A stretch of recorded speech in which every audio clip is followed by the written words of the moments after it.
Bonjour à tous et bienvenue sur la première chaîne d'actualité quotidienne qui parle de NFT et de jeux blockchain. Vous le savez, c'est tous les jours, ça dure un petit quart d'heure et pour être sûr de ne rien rater, pensez à vous abonner à la chaîne. Depuis hier, il s'est passé encore beaucoup de choses, j'ai donc beaucoup de choses à vous dire, c'est pour ça que ça va aller vite aujourd'hui, préparez-vous, mais juste avant bien sûr, on remercie le partenaire du jour, le partenaire c'est Crypto News, vous le savez c'est un site d'infos gratuit et dispo en français, sur lequel vous trouverez tous les jours de l'actu qui concerne les NFT, la crypto, mais aussi une partie finance tradi, avec tout ce qui est action, il y a aussi des comparatifs, des guides, des articles plus de fond sur les découvertes de projets, les nouvelles crypto-monnaies, etc. N'hésitez pas à aller faire un tour sur Crypto News, vous aurez le lien en description juste en dessous. Info ensuite me concernant, si vous aimez Instagram et si vous aimez les coulisses des vidéos, de ce que je propose comme contenu, vous serez content d'aller faire un tour sur mon compte qui donc va être plus actif avec notamment des stories qui vont se trouver que sur Instagram, également aussi des concours qui vont arriver très bientôt que sur Instagram également. Et j'en profite aussi pour vous dire que comme tous les mois, j'offre 0,1 ETH ainsi que tout l'argent que je gagne avec les vues YouTube au holder de ma collection NFT qui est ici. Le snapshot se fait toujours le dernier jour du mois à minuit, donc préparez-vous et bonne chance à tous. Allez, comme d'habitude, on commence par un petit récap du marché NFT. Le marché NFT qui, à l'instar du marché crypto, n'est pas très glorieux. C'est une période un peu compliquée, même si on le verra juste après, il y a quand même des collections qui tirent très bien leur épingle du jeu. Également aussi, on a des très belles ventes qui ont eu lieu, notamment un CryptoPunks Hoodie, donc avec capuche, qui s'est vendu pour 105 Ethers, assez incroyable. Au niveau des chiffres globaux, on a un market cap global, donc toute blockchain confondue, tout NFT confondu, à 71,49 milliards de dollars, donc légère baisse, vous l'avez compris. Et le top 3 des NFT qui ont fait le plus de volume depuis hier sont en 1 les Bored Ape, les singes NFT, avec un floor price, un prix plancher à 13,39 Ether, en 2 Dokyo sur Avalanche, avec un floor price à 23,9 Avax, et en 3 la seconde collection des Bored Ape, les Mutant Ape, à 2,47, et on notera que c'est la première fois depuis bien longtemps qu'on n'a aucune collection NFT sur Bitcoin qui se trouve dans ce top 3. Au niveau des news, on commence par une double nouvelle concernant l'écosystème Azuki. Azuki, à la base, c'est une collection NFT OG sur Ethereum qui a tout connu, à savoir la gloire, mais aussi le gros FUD, beaucoup de drama. Aujourd'hui, ils sont encore là. Et la grosse nouvelle, c'est que tout à l'heure, à 19h, donc vraiment, allez voir ça, le premier épisode de l'anime Azuki sortira. Donc vraiment, j'ai grand hâte. Je crois que de mémoire, il y aura environ 3 épisodes. Et vraiment, c'est une grosse attente. Donc j'espère que ça a marché. Et autre news, rappelez-vous, je l'avais annoncé il y a environ 3 semaines, Azuki a fait un partenariat avec la blockchain Arbitrum pour faire ce qu'ils appellent l'Anime Chain. L'Anime Chain, qu'on prononce peut-être Anime Chain, ce sera donc justement une blockchain spécialisée animée et qui va être alimentée par un token, le token animé. Donc jusque-là, tout est raccord. Et justement donc, aujourd'hui est sorti la première phase de gacha par rapport à ce site. Donc en fait, c'est un système de roulette. Les holders des collections NFT du groupe Azuki, grâce à ça, ils accumulent des points. Et donc, en toute logique, on imagine que ces points seront convertis un jour en tokens animés. Je le redis, malheureusement, pour l'instant, pour la première phase, c'est réservé aux holders des collections NFT du groupe Azuki, à savoir Azuki Normal, Azuki Elemental et Beans. D'ailleurs, les collections ont quand même pas mal augmenté. Ici, on a un prix plancher pour la collection principale à 4,8 Ether, alors qu'elle était à 3,8 il y a environ 2 semaines. Donc vraiment forte augmentation par rapport à l'écosystème Azuki, qui fait partie donc des collections qui arrivent à tirer leur épingle du jeu, comme je le disais tout à l'heure. Autre collection qui se comporte très bien aujourd'hui et qui nous surprend carrément avec un plus 20%, on parle de Moonbirds. Un peu comme Azuki, Moonbirds, ils ont tout connu aussi, pareil aussi de la gloire et aussi beaucoup de FUD, beaucoup de drama, ça a beaucoup baissé, et sauf que là en fait dernièrement ça a été racheté par Yuga Labs. Yuga Labs, la boîte derrière entre autres les Bored Ape, justement qui fait beaucoup de restructuration à l'heure actuelle, qui change ses effectifs, qui a remis à sa tête Crypto Garga et donc qui prend des bonnes décisions. En tout cas, depuis son retour en tant que leader, les collections Yuga Labs au général semblent renaître et c'est aussi le cas de Moonbirds puisque en effet, grosse annonce, Moonbirds n'est plus libre de droit, ça y est, il développe le côté commercial de la marque, ce qu'on appelle l'IP, la propriété intellectuelle. J'ai vu aussi qu'il y aura une refonte visuelle, donc j'ai hâte de voir la suite, mais pour l'instant, les gens sont contents, et c'est vrai que souvent, le floor price, le prix d'une collection NFT, indique quand même la bonne santé de la collection NFT, qu'on le veuille ou non. Et enfin, troisième collection NFT qui s'en sort très bien aujourd'hui, les pingouins tout mignons, les petits penguins, qui sont pour moi les grands gagnants de cette année. Vraiment, le floor price avait explosé en début d'année. Ici, on est tout de même à un 11,68 Ether. C'est juste incroyable. Et il n'y a pas si longtemps que ça, ils avaient flippé, ils avaient dépassé le prix des Bored Ape. Vraiment, j'y crois très très fort. Et donc, on apprend ici que les petits penguins ont négocié leur troisième accord par rapport à leur licence. Donc ça, du coup, c'est un nouvel accord avec Overpass et avec OCAP Games que je ne connaissais pas. Le but, c'est de faire un jeu de cartes Petit Penguins et donc 200 NFT Petit Penguins vont être utilisés pour ce jeu de cartes. Donc ça développe encore plus la marque et je rappelle que quand vous êtes aux States actuellement, si vous rentrez dans n'importe quel magasin Walmart qui est un peu l'équivalent de Carrefour, vraiment c'est un très gros truc, et ben dans tous les magasins, vous trouverez des peluches Petit Penguins. Également quasiment aussi sur tous les réseaux, ils ont des stickers qui sont grandement utilisés, y compris par des gens du Web 2. Vraiment pour l'instant, tout réussit à ces pingouins et j'ai hâte de voir ce que ça va donner pendant ce bull run. Ensuite, c'est le retour des NFT gratuits issus de la collaboration entre l'exchange OKX et l'équipe de foot Manchester City. Vous êtes beaucoup à avoir loupé la première édition. Ils ont donc fait une seconde édition, même principe, c'est entièrement gratuit, il n'y a même pas de frais de gaz, il faut juste minter avec un wallet OKX qui est accessible en France et qui est gratuit. Et rendez-vous le 4 mai pour le reveal. Et c'est là qu'on saura si on a eu la chance de minter un NFT rare et donc d'avoir après des avantages, comme par exemple aller à des matchs, rencontrer les joueurs, etc. J'ai ensuite une collection NFT très intéressante qui arrive très bientôt. Ça arrive pour le 7 mai et c'est la collection NFT du protocole MetaStreet. MetaStreet, à la base, c'est un protocole sur Blast et on sait que les gens aiment farmer le airdrop de Blast actuellement. Donc les gens déposent de l'argent sur MetaStreet et grâce à ça, il y a du rendement. Et pour la faire courte, ils ont fait un snapshot il y a quelques jours et ceux qui avaient du coup fourni de la liquidité sont éligibles en tant que whitelist pour cette collection NFT, mais vous inquiétez pas, ils font aussi beaucoup de giveaways de whitelist. Il est encore temps de choper une place, et de ce que j'ai vu, il y aura beaucoup de récompenses pour les holders des NFT, notamment des points Blast, des gold points, etc. Et donc ça va farmer en fait ce fameux airdrop de Blast que moi perso, je focus grandement, donc je partage l'information.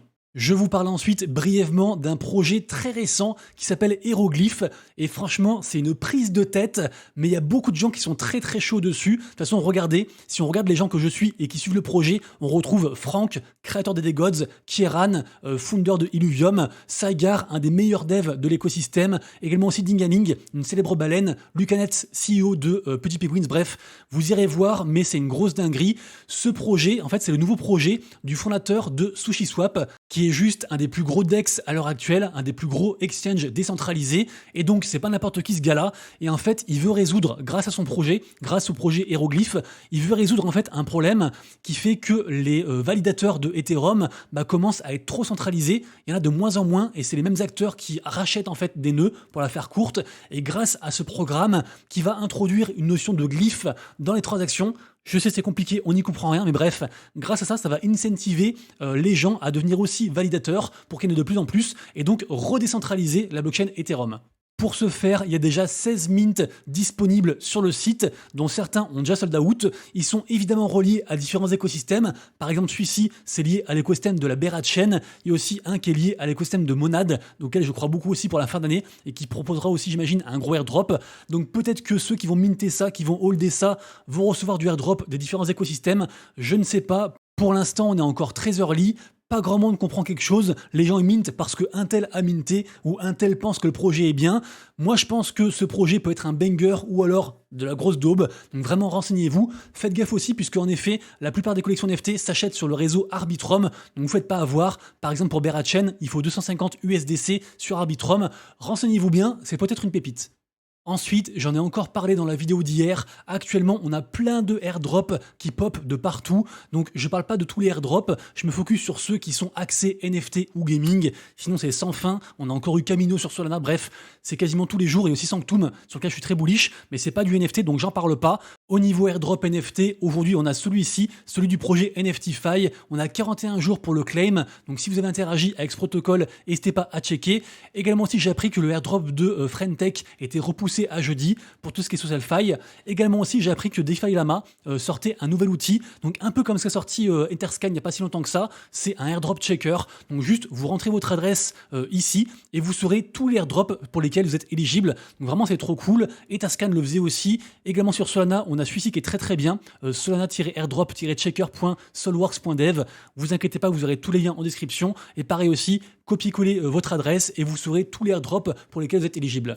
Côté gaming ensuite, la grosse nouvelle du jour, c'est bien sûr la sortie de la campagne de Play to Airdrop du gros projet Illuvium, qui est peut-être le plus gros projet gaming blockchain. Je ne sais pas, en tout cas j'y crois beaucoup. Il y a quand même 250 000 tokens ILV à gagner, donc c'est plus de 20 millions de dollars. Je vous l'avais déjà dit il y a environ 2-3 semaines, vous le savez, moi je suis partenaire avec Illuvium, il y a un gros tirage au sort, pas tout le monde pourra participer à cette bêta fermée, j'espère que vous serez dedans, on attend l'annonce avec impatience, au moment où je tourne la vidéo, l'annonce n'est pas encore sortie, mais ce sera forcément un truc à faire impérativement, tellement les récompenses sont gargantuesques. Ensuite, super nouvelle, puisque en effet, la boîte qui s'appelle Games for a Living, qui est derrière entre autres le projet Elemental Raiders, qui est ici, je peux montrer quelques images si vous le souhaitez, en fait cette boîte-ci a relevé encore plus de 3 millions de dollars, donc je crois que ça fait un total d'environ 7 ou 8 millions de dollars pour donc développer leurs différents jeux. Mais ce qui est intéressant, c'est qu'en fait, dans les gens qui ont investi dans Games for a Living, il y a notamment le développeur qui est derrière Supercell. Supercell, évidemment, on ne présente plus, donc c'est très bullish pour l'écosystème, et j'ai hâte de voir, et du coup forcément aussi, ça rend bullish sur Elemental Raiders.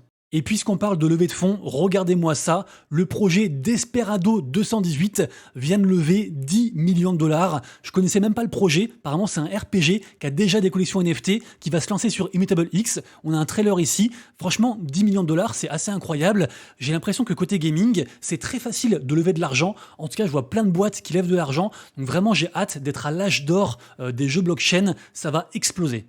Et puisque ce projet se lance sur le Layer 2 Immutable X, ça me permet de vous rappeler qu'actuellement sur Immutable X, il y a une énorme campagne de récompenses qui est aussi gratuite. Faut jouer à des jeux, on collecte des points et tous les jours, ils filent en fait de l'argent en token IMX. On peut aussi dépenser de l'argent pour faire de l'achat-revente de NFT de collections partenaires, notamment Guild of Guardians par exemple. Grâce à ça, on gagne aussi des points. Et pareil aussi, on a des récompenses journalières. Je crois que ce airdrop est encore plus gros que celui de Illuvium. Vraiment, c'est un truc énorme et très bonne nouvelle puisque en effet, ça c'est un côté qui est entièrement gratuit. On peut récolter des gemmes tous les jours. Et nouveauté, si vous avez au moins 20 tokens IMX dans votre wallet, c'est pas une gemme par jour que vous récoltez. Maintenant, c'est 3 gemmes. Donc ça change tout. Évidemment, moi je l'ai fait parce qu'en fait, vous avez juste à holder la crypto, même pas à la vendre, même pas à en faire quoi que ce soit. Vous la gardez au chaud dans le wallet et comme ça, vous récoltez vos 3 gemmes tous les jours. Assez incroyable. Par contre, c'est un peu compliqué pour mettre de l'argent sur son wallet.